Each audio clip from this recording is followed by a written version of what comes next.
you're very aware, hindi lang yan gagawin mo lang.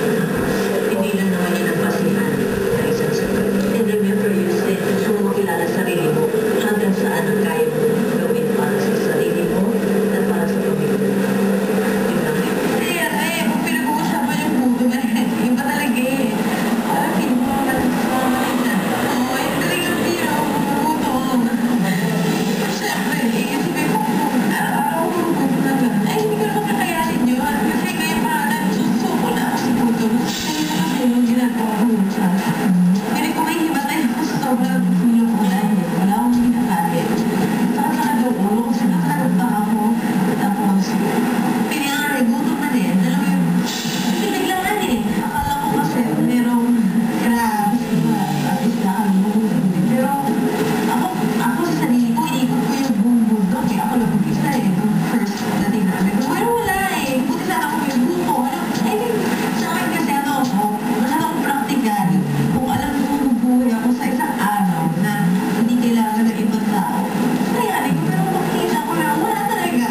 At tao na kakain, kung ano ko buhay, nakakauta ako, tapos na, nakasawag ako, mas mahal ko kasi sarili ko, kaysa sa bad, hindi ako plastic. Kung hindi yan, oo, nandun tayo sa practice, pero,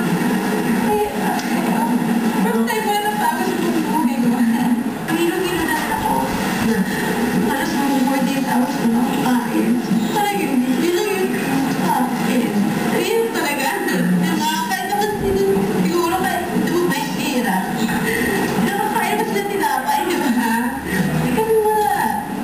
Walang kanin, walang bigat sa saan.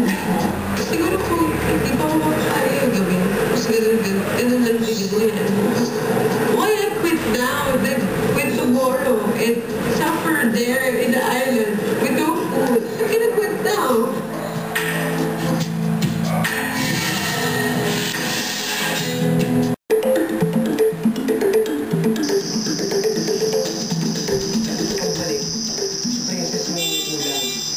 So marami pumasok sa isip namin kung hospital ba, nag-disgrasya ba, o nag-quit.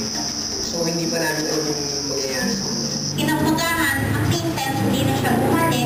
Talagang, wala na, siguro, give up na siya. Yan ang hihinaling kami. Gumagawa naman kami ng paraan eh. Hindi naman ako nagka-petics-petics na hanggang gawa ng pagkain.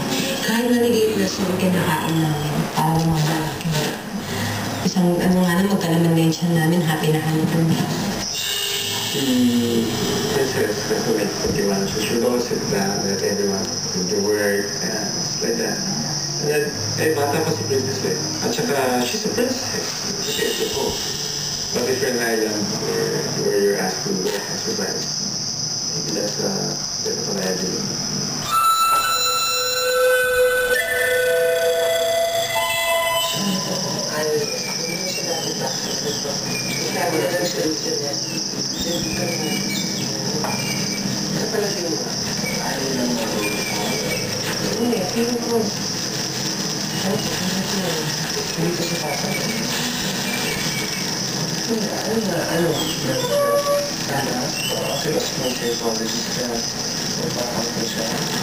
Siguro, hindi ko kaya